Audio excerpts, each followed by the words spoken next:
कोई दुखी और कोई सुखी क्यों होता है? कोई भी व्यक्ति कहता है हम बहुत दुखी हैं, तो वो दुखी क्यों है?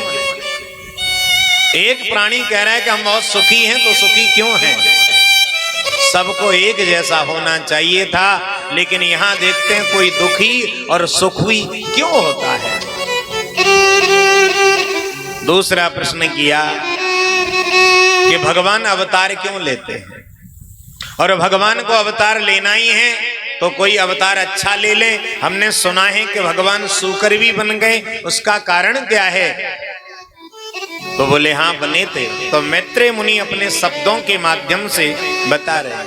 पहला प्रश्न, कोई दुखी और सुखी क्यों होता है? तो यहां मैत्रेय मुनि कहते हैं याश्च मूढ़ तमो लोके याश्च बुद्धि परम गता। संसार में दो ही प्रकार के लोग सुखी होते हैं, या तो बहुत बुद्धिमान या बहुत मूर्ख। बीच वाले बेचारे पिसते रहते हैं। क्यों इसलिए पिसते रहते हैं? बोले उनमें अधूरा ज्ञान रहता है। भाई जो महान बुद्धिमान है वो ये जानता है कि सुख और दुख है कुछ नहीं है। हम एक उदाहरण के तौर पर आपको बताएं। आपके निकट में वृंदावन है और आप अपनी गाड़ी में जा रहे हैं वृंदावन में परिवार के साथ में दर्शन करने के लिए। गाड़ी आपकी अपनी जो आपकी स्पीड है उसके हिसाब से चल रही। परिवार में बड़ा खुशी का माहौल है, देखो हम वृंदावन जा रहे, बिहारी जी का दर्शन होगा, आनंद करेंगे आराम से, बहुत आनंद आएगा, ऐसे बातें करते जा रहे थे। गाड़ी का जो टेम्परेचर है वो आपके अनुकूल था, सब कुछ ठीक है, म्यूजिक भी आपके अनुसार चल रहा था, बड़ा प्रसन्नता थी। अभी क्या है? बोले सुख है।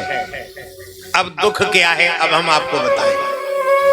अब आपको पता चला कि अचानक 5 घंटे का जाम लगा हुआ है, उसमें आप फंसने जा रहे हैं।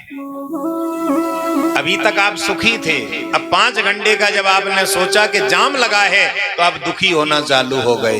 गाड़ी भी आपकी वही है, परिवार भी आपका वही है, सब कुछ वही है, लेकिन दुख चालू हो गया है। अब आप जाम में फंसे फंसे कह रहे बहुत दुखी हो गए, बहुत दुखी हो गए। तो ये सब क्या है? मन की परिकल्पना ही तो है। आपकी गाड़ी वही थी, आप भी वही थे, सब कुछ आपका वही था। आपने जिसको माना है वो सुख है, जिसको नहीं माना वो दुख है। हम परिवार में संगठित हैं, प्रेम पूर्वक रहते हैं, सब अपने अपने काम धंधे कर रहे हैं, वो क्या है? बोले सुख है, क्योंकि हमने माना हम संगठित रहेंगे। और अगर जिसने एक धारणा कर रखी नहीं हम एक एक शरीर अलग अलग रहेंगे, अब उसमें भी द्वेष होने लगा एक दूसरे में, वो क्या है? बोले दुख उत्पन्न हो गया। तो दुख और सुख सिर्फ और सिर्फ मन की परिकल्पना होती है। ऐसा नहीं है कि आज हमें सुख प्राप्त हो रहा है तो हम जो है जाकर के हमेशा सुखी रहेंगे। कभी आपको वो भी देना पड़ेगा, वो भी देखना पड़ेगा। सुख भी भगवान देता है और दुख भी की छाया वही भगवान देता है। यदि आप दिन में आनंद ले रहे हैं तो उस दिन की रात्रि भी होगी। अगर आपको कथा सुनाने के लिए हम वृंदावन से आए हैं तो कथा भी 7 दिन सुनाएंगे, और आपका हमारा संयोग 7 दिन का है। बड़ा सुख मिलता है, कथा सुनी हमने 7 दिन, बहुत आनंद होता है, एक दूसरे से ऐसे जुड़ जाते हैं कि हम इनसे अलग नहीं होंगे। तो सुख कब तक है?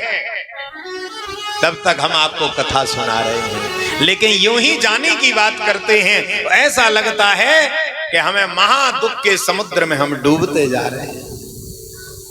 तो आपने माना कि हमारे बीच में गुरुजी हैं, बहुत अच्छा लग रहा है, लेकिन चले जाएंगे तो बड़ा दुख होगा। तो वही आपका सब कुछ है, लेकिन वो दुख सुख में परिणत, सुख दुख में परिणत हो जाता है। इसलिए कहते हैं मैत्रेय मुनि कि सुख और दुख सिर्फ मन की परिकल्पना होती है। विदुर जी, होता किसी को कुछ नहीं है।